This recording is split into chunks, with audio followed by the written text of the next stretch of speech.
हाँ जी, तो आ गए आप सब लोग दिन के सारे काम निपटा करके इस चैनल के एक और नए वीडियो में, उस सेगमेंट में जहां पर हम एक रॉ और अनस्क्रिप्टेड टाइप का डिस्कशन करते हैं। आपका भाई आपके साथ बैठ करके मोदी की और भारतीय जनता पार्टी की फजीहत करने का काम करता है। आपका भाई आपके साथ बैठ करके मोदी और मोदी सरकार से बड़े सवाल करने का काम करता है। जी हाँ, वही वीडियो है।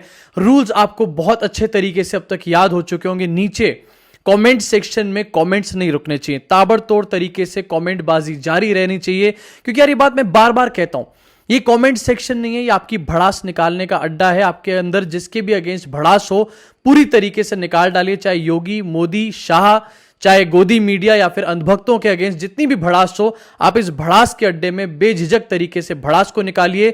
मैं बेबाक तरीके से आपके सामने खबरें रखने का काम करता हूं। शुरुआत करना चाहूंगा और सबसे पहले आपके सामने खबर रखूंगा जो कि आज दिन की भी मैंने वीडियो में बताई थी। अगर आपने आज दिन वाली वीडियो नहीं देखी है तो सबसे पहले आपको सजेस्ट करूंगा कि उस वीडियो को जाकर जरूर देखिए, क्योंकि उसमें मैंने योगी के टूल किट की एक बड़ी चर्चा करी है और बड़े सवाल खड़े करे हैं योगी के टूल किट के ऊपर। किस तरीके से फर्जी इमेज बनाई जाती है, 1 रुपए का भी काम नहीं किया जाता और 2 रुपए पर ट्वीट से अपनी इमेज चमकाने की कोशिश करी जाती है। वो वीडियो मिस कर दिया है तो डायरेक्टली मेरे चैनल पे जाके देख सकते हैं। अब बात करूंगा उस खबर की जो मैंने सुबह की वीडियो में भी बताई थी और उससे रिलेटेड एक और इस टाइम पर खबर आपके सामने रखना चाहता हूं। सुबह एक खबर आई थी जहां पता चला था कि आज पूरे देश में रेजिडेंट डॉक्टर्स की एक बहुत बड़ी हड़ताल है। वो भी किसकी वजह से? पूंजीपति लाला रामदेव की वजह से, क्योंकि लगातार ये लाला रामदेव हमारे देश के डॉक्टर्स का अपमान कर रहा है, उनको इंसल्ट कर रहा है, उनको प्रोवोक करने का काम कर रहा है और उसी का रिजल्ट, उसी के कॉन्सिक्वेंसेस आज रेजिडेंट डॉक्टर्स की एक बहुत बड़ी स्ट्राइक थी। इसी स्ट्राइक के बीच में आज एक अभी शाम को खबर निकल कर आती है जहां पता चलता है कि रमेश पोखरियाल जो कि देश के एजुकेशन मिनिस्टर हैं, उनकी तबीयत अचानक बिगड़ जाती है और उनको एम्स जाना पड़ जाता है। और हैरानगी की बात पता है क्या? हैरानगी की बात यह है कि आज उन डॉक्टर्स की स्ट्राइक में एम्स के भी रेजिडेंट डॉक्टर्स इन्वॉल्व थे, वो भी इंक्लूडेड थे। अब आप खुद सोच सकते हैं, जब ऐसी स्ट्राइक के बीच में हमारे देश के एक मंत्री एम्स के अंदर जाते होंगे, ऐसा नहीं है कि उनको इलाज नहीं मिला, इलाज मिल गया होगा, लेकिन कितना बड़ा केओस क्रिएट हुआ होगा आखिरकार इस सारी सिचुएशन के अंदर। वो भी किसकी वजह से? पूंजीपति लाला रामदेव की वजह से। और इस सब के बावजूद भी हमारे देश की सरकार के तमाम मंत्री लाला रामदेव के सामने नतमस्तक होते हुए नजर आ रहे हैं। उस चीज का प्रमाण है मेरे पास, रखना चाहूंगा आपके सामने इस खबर को। उत्तर प्रदेश की खबर है, मेरठ के सीसीएस यानी कि चौधरी चरण सिंह यूनिवर्सिटी में छात्र पढ़ेंगे सीएम योगी और बाबा रामदेव का योग, यानी कि योगी और रामदेव का योग पढ़ाया जाएगा चौधरी चरण सिंह यूनिवर्सिटी में। ये अपने आप में एक रिवॉर्ड है बाबा रामदेव को।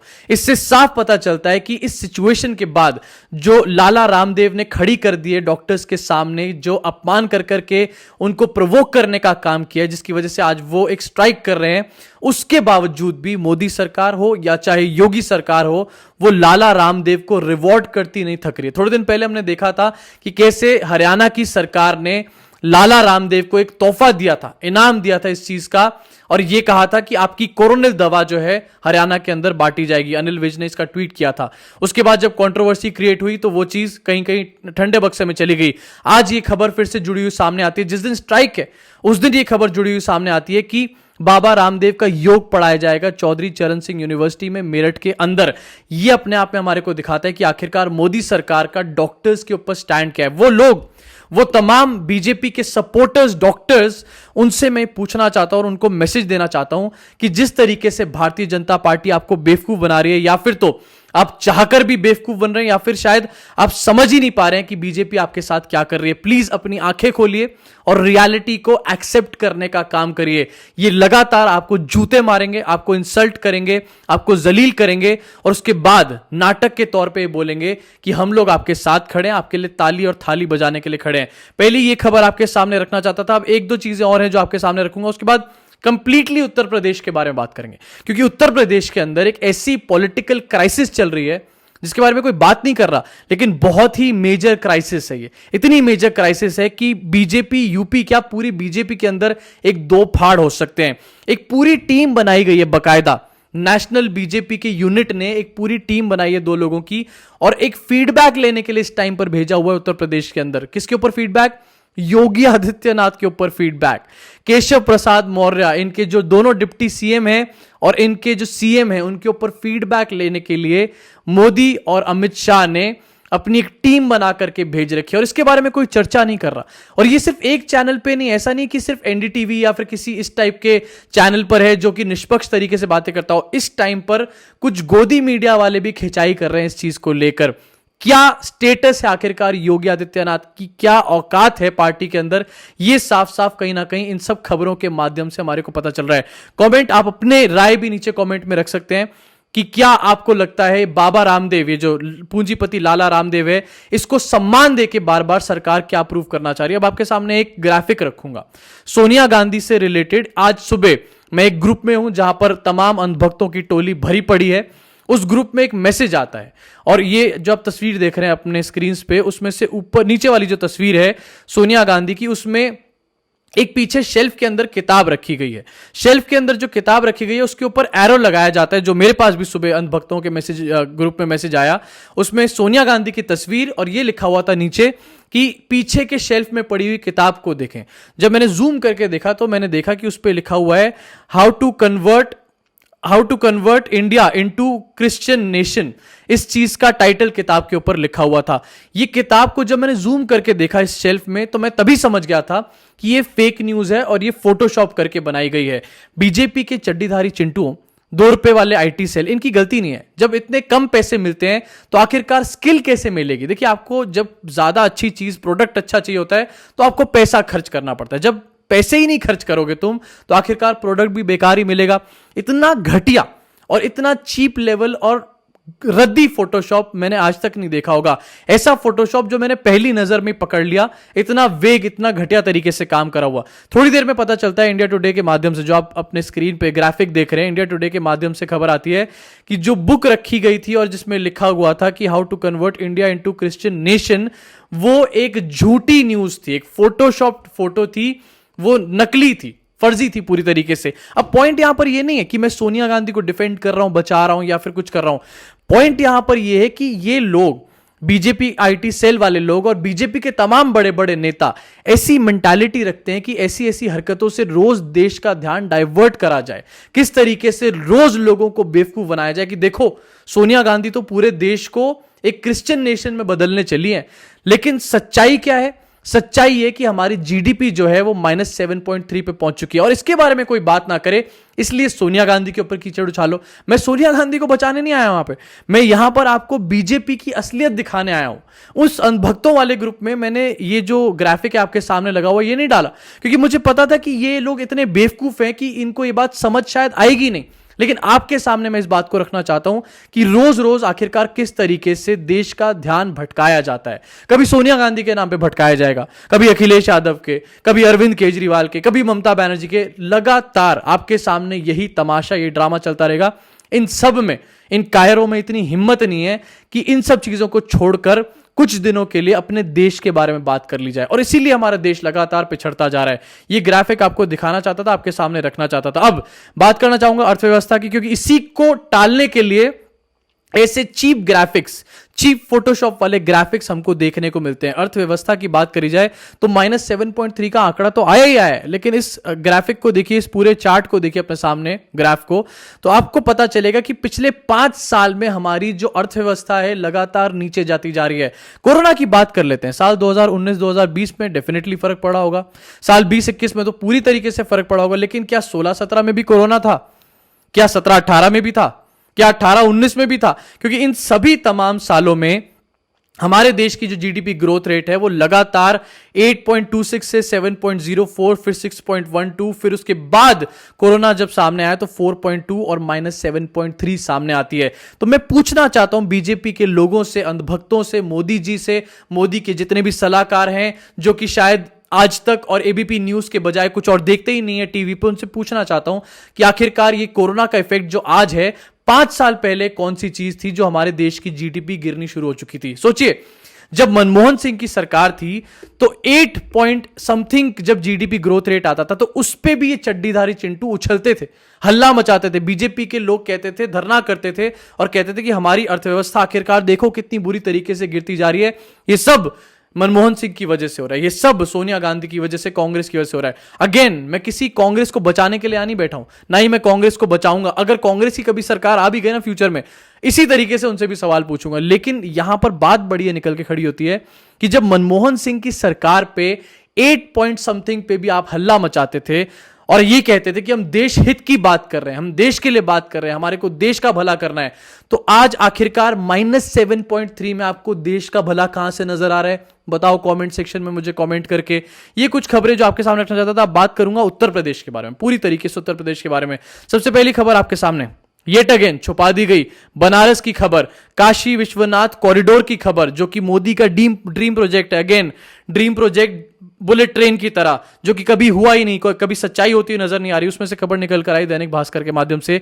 पीएम मोदी के ड्रीम प्रोजेक्ट में हादसा, काशी विश्वनाथ कॉरिडोर में जर्जर छात्रावास का हिस्सा ढहा, नीचे सो रहे 2 मजदूरों की मौत, 7 घायल। इसमें न्यूज में अंदर बताया गया है कि एक छात्रावास जहां पर वहां के लोकल मजदूर काम कर रहे थे, मजदूर कलकत्ता से थे। क्या मोदी जी इतनी बुरी लग गई आपको हार कलकत्ता की कि आपको कलकत्ता से आए हुए मजदूरों की भी जान इस टाइम पे नहीं दिखाई दे रही? मोदी जी ने इस पूरे हादसे के बाद वहां पर फोन किया, उस जो प्रोजेक्ट के पूरा देख रेख कर रहे हैं मैनेजर हैं उनको फोन किया, पूरी हालात का जायजा लिया, वहां के डीएम को फोन किया, जायजा लिया। लेकिन पूछना मैं यहां पर सिर्फ ये चाहता हूं कि मोदी जी कि आखिरकार क्यों आपके अधिकारी इतने प्लान तरीके से नहीं चलते? अगर आपका ड्रीम प्रोजेक्ट में भी ऐसी चूक सामने आती है तो बाकी के प्रोजेक्ट को छोड़ ही दो ना यार, बाकी के छोटे मोटे टिंगू पिंगू चीजें इनको तो छोड़ ही दो। जब आपके ड्रीम प्रोजेक्ट में ऐसी ऐसी चूक सामने आ रही है तो किस लेवल पे अनसीरियस हो चुका है हमारा देश? जब देश का प्रधानमंत्री इतना अनसीरियस होगा हर मैटर को लेके, हर टॉपिक को लेके, तो अधिकारी तो होंगे ही ना, जितने भी नीचे के मंत्री हैं, तमाम जो नीचे के पूरा सिस्टम है वो तो अनसीरियस होगा ही ना। क्यों आखिरकार पहले से इन चीजों को इंश्योर नहीं करा जाता? और इतने बड़े हादसे के बारे में गोदी मीडिया से पूछना चाहूंगा, इतने बड़े हादसे के बारे में आखिर तुम दलालों, तुम बात क्यों नहीं कर रहे इसके बारे में? क्योंकि तुम्हें पता है कि अगर इसके बारे में बात हुई, अगर यही चीज किसी और सरकार में हुई होती, अखिलेश यादव की सरकार होती यहां पर उत्तर प्रदेश में, या फिर किसी और स्टेट में ममता बनर्जी की, अगर यहां पर ऐसा कुछ घटना हो जाए, भगवान ना करे ऐसा कुछ हो, लेकिन फिर भी अगर ऐसी घटना सामने आए तो क्या उसके बारे में बात नहीं होगी? यकीनन होगी बात, डंके पीटे जाएंगे, उसके नाम पे लोगों को पागल किया जाएगा, उछाला जाएगा उसके नाम पे लोगों को। लेकिन क्योंकि यहां पर नरेंद्र मोदी का क्षेत्र है, उनका संसदीय क्षेत्र है, तो उसके बारे में कोई भी बात नहीं करेगा, कोई भी कुत्ता उस पर भौंकने का काम नहीं करेगा। यह पहली खबर जिसको आपके सामने रखना चाहता था। इसके बारे में आपकी राय क्या होगी नीचे कमेंट सेक्शन में बताना कमेंट करके।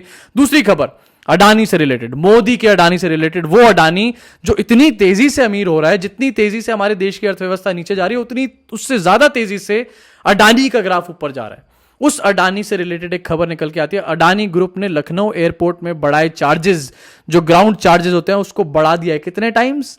10 टाइम्स बढ़ा दिया है। अडानी को पैसे की कौन सी कमी पड़ रही है जो 10 टाइम्स कोरोना के इस काल में चार्जेस को, एयरपोर्ट के चार्जेस को बढ़ा दिया गया है। और जब एयरपोर्ट के चार्जेस बढ़ाए जाएंगे तो ये पैसा कहां से आएगा? किसकी जेब से निकलेगा? ये पैसा निकलेगा आपकी और मेरी जेब से। अगर हम लोग फ्लाइट में ट्रैवल कर रहे हैं, अगर हम लोग लखनऊ जा रहे हैं या फिर लखनऊ से बाहर कहीं जा रहे हैं, तो हमारी जेब से इस पैसे को वसूला जाएगा। एंड रिजल्ट, अडानी मोदी जी की जेब भरने के लिए या फिर अपनी जेब भरने के लिए फिर से आपकी जेब पे डाका डालना शुरू कर चुका है। बहुत सारे लोग हैं, जब हमने विरोध किया इस चीज का, जब अडानी को 6 एयरपोर्ट दिए गए एक बार में, तो हमने विरोध किया। बहुत सारे लोग निकल कर आए कि अच्छा मूव है, अच्छा हो जाएगा प्राइवेटाइजेशन से, ये वो। इस आर्टिकल में साफ साफ ये लिखा हुआ है, इस आर्टिकल में साफ साफ ये लिखा हुआ है नवभारत टाइम्स के, कि एयरपोर्ट की जितनी भी सुविधाएं हैं, एयरपोर्ट के जितने भी ऑपरेशंस हैं, उनमें 1% का भी कोई बेटरमेंट नहीं हुआ है, लेकिन 10 टाइम्स चार्जेस को बढ़ा दिया जा रहा है। यह अपने आप में गौर फरमाने वाली बात है। अब ये पैसा क्यों बढ़ाया जा रहा है? साफ सी बात है, अगले साल भाई यूपी में इलेक्शन है। तुम लोग इतने इनोसेंट, इतने लल्लू क्यों? अगले साल यूपी में इलेक्शन है, पैसा चाहिए बीजेपी को। जब सीएम की इतनी हालत खराब पड़ी है, अभी 2 रुपए पर ट्वीट जो है कहां से आता है? ऐसी जगहों से आता है 2 रुपए पर ट्वीट। ऐसे आपके जेब से निकाला जाता है, 2-2 रुपए करके लाखों रुपए निकाला जाता है। और ये लाखों रुपए अपनी फर्जी इमेज को बचाने के लिए, जब काम ना किया जाए तो उसमें भी अपनी इमेज को बनाने के लिए वो लाखों रुपए खर्च किया जाता है। ये अडानी से रिलेटेड न्यूज आगे बढ़ना चाहूंगा और एक और खबर दिखाना चाहूंगा। अब बात करना चाहूंगा पॉलिटिकल क्राइसिस के बारे में, उत्तर प्रदेश की पॉलिटिकल क्राइसिस। एनडीटीवी की न्यूज है, योगी आदित्यनाथ की आलोचनाओं को लेकर बीजेपी चिंता में, यूपी विधानसभा से पहले फीडबैक अभियान शुरू कर दिया गया। इसके बारे में बात करना चाहता हूं। फीडबैक अभियान, दो लोगों की टीम बना करके, दो शीर्ष नेताओं की, बड़े नेताओं की टीम बना करके बीजेपी ने, सेंट्रल बीजेपी ने यूपी में भेज दिया। और वो टीम पता है क्या कर रही है? योगी के ऊपर और दोनों डिप्टी सीएम्स के ऊपर एक फीडबैक लेती हुई नजर आ रही है। अब फीडबैक की बात कर देना चाहता हूं यहां पे क्लियरली। आपने पिछले कुछ दिनों में लगातार देखा होगा कि सांसद, विधायक, और एक नहीं कई विधायक निकल करके और कई सारे इनके अपने मंत्री लगातार इनसे सवाल पूछते हुए नजर आए, योगी आदित्यनाथ से नाराज नजर आए। और छोटे मोटे इनके बहुत सारे नेता आपको दिखाई दे जाएंगे, इनके बीजेपी के आईटी सेल के लोग आपको दिख जाएंगे, जो कि मदद की गुहार लगाते लगाते जिनकी मृत्यु तक हो गई। अमित जायसवाल जैन, आपको याद होगा, मथुरा का वो लड़का जिसको मोदी खुद फॉलो करते थे, वो मदद की गुहार लगाता रह गया, उसकी मौत हो गई उसके बीच में। ऐसे बहुत सारे नाराज लोग हैं जो इस टाइम पर हमारे नजरों के सामने, ऐसे बहुत सारे ऐसे भी लोग बताए जा रहे हैं जो इस टाइम पर सामने नहीं आए, लेकिन योगी आदित्यनाथ से बहुत ही ज्यादा नाराज है, योगी आदित्यनाथ से बिल्कुल अनसैटिस्फाइड है। उन लोगों के जब फीडबैक सामने आएगा तो आखिरकार किस तरीके की कार्रवाई करेगी भारतीय जनता पार्टी, आप अच्छी तरीके से जानते हैं। और जब बीजेपी के शीर्ष नेताओं को, योगी और मोदी और शाह को, यह पता होता है कि हमारे लिए कोई प्रॉफिटेबल है, तो उसको किस तरीके से पुचकारा जाता है। और जब इनको समझ आ जाता है कि इस बंदे का काम निकल गया है, इसका आगे कोई काम नहीं है, तो उसको केले के छिलके की तरह सड़क पे कचरे के डब्बे में फेंक दिया जाता है। ये इनकी पुरानी जो इनका कैरेक्टरिस्टिक है वो रहा है। तो आखिरकार योगी आदित्यनाथ के साथ भी क्या ये चीज करी जाएगी, यह आने वाले समय में देखने वाली बात होगी। लेकिन ये सिर्फ एनडीटीवी में छपी खबरें नहीं है। देखिए जरा एबीपी पे भी आपको दिखाना चाहूंगा, यूपी बीजेपी में होने वाला है बड़ा बदलाव। क्या सीएम बने रहेंगे योगी आदित्यनाथ? बीजेपी आरएसएस का यूपी का प्लान क्या है, ये इसके ऊपर शो करा जा रहा है एबीपी न्यूज पे। सोचिए, वो एबीपी न्यूज जो मोदी के अगेंस्ट, योगी के अगेंस्ट बातें तक नहीं करता था, वो इसके ऊपर शो कर रहा है। डेफिनेटली यहां पर कुछ बात होगी, डेफिनेटली यहां पर कोई ना कोई ऐसी घटना चल रही है, कोई ना कोई यहां पर ऐसी सुगबुगाहट चल रही है दिल्ली से लेकर लखनऊ तक, जो इतनी बड़ी बड़ी बातें इनके गोदी मीडिया के चैनल्स करने का काम कर रहे हैं। नहीं तो ऐसी बातें डेफिनेटली नहीं होती। अगर यही सोचिए कोई और सरकार होती तो अभी तक कितना हल्ला मच चुका होता है इस चीज के ऊपर, लेकिन क्योंकि ये बीजेपी है तो इतना बड़ा हल्ला कभी भी इस पर मचेगा नहीं। मैं पूछना चाहता हूं कि क्यों नहीं मचेगा, क्यों इस तरीके से पक्षपात किया जाएगा? अब ये लीडरशिप की जब बात आई गई है यहां पर, तो लीडरशिप तो है नहीं अब। तो आखिरकार अगले विधानसभा चुनाव में भारतीय जनता पार्टी, जब उनके पास लीडरशिप नहीं है, जब वो ईंट कुत्ता कर रहे हैं आपस में इस टाइम पर, जिस टाइम पर उनको काम करना चाहिए था, कोरोना काल में उनको अपना एक एक मिनट जनता के लिए लगा देना चाहिए था, लेकिन वो ईंट कुत्ता करते हुए नजर आ रहे हैं, एक दूसरे के ऊपर कुत्तों की तरह लड़ रहे हैं पावर के लिए। क्यों आखिरकार ये चीज करी जा रही है? क्या इसके बाद इनको वोट डिजर्व करते हैं ये लोग? क्योंकि अगली बार भी इनको वोट मिलेगा और अगली बार भी पावर के लिए कुत्तों की तरह लड़ाई होगी। और उसके बीच में पिसेगी कौन? हमारे प्रदेश की आम जनता, गरीब जनता, जिसको सरकार की सेवाओं की जरूरत है, जिसको सरकार की अटेंशन की जरूरत है, वो लगातार पिसती हुई नजर आएगी। तो क्या ये लोग जिनके पास कोई लीडरशिप नहीं है, क्या ये लोग जिस टाइम पे इनको लोगों की सेवा करनी चाहिए थी, जो इस टाइम पे कुत्तों की तरह लड़ रहे हैं पावर के लिए, क्या इन लोगों को आगे वोट, एक भी वोट डिजर्व करते हैं ये लोग? इसका जवाब कमेंट सेक्शन में आप प्लीज कमेंट करके मुझे बताना। तो ये कुछ खबरें जो आपके सामने रखना चाहता था। जानता हूं वीडियो थोड़ी सी लंबी हो गई है, लेकिन ये सारी बातें अति आवश्यक थी आपके सामने रखनी। आपकी राय इसमें क्या है नीचे कमेंट सेक्शन में अब कमेंट करके, अगर आपने कमेंट नहीं करा तो जरूर कमेंट करके बताइए। मुलाकात होगी आप सब लोगों से कल की वीडियो में।